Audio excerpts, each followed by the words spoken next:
கனவே உனை வந்து சேர நான் இங்க வரம் ஒன்று கேட்டு என் மரணம் நெருங்கிடும் போதும் உன் நினைவில் வாழ்ந்திடுவேன்.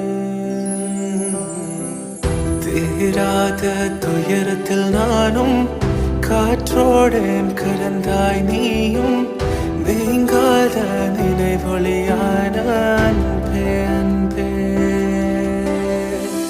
மறு ஜன்மம் இருந்தால் கூட உயிரே உன் கரம் பிடிப்பேன, உன் கால் தடம் நான் தொடர்வேன் அன்பே.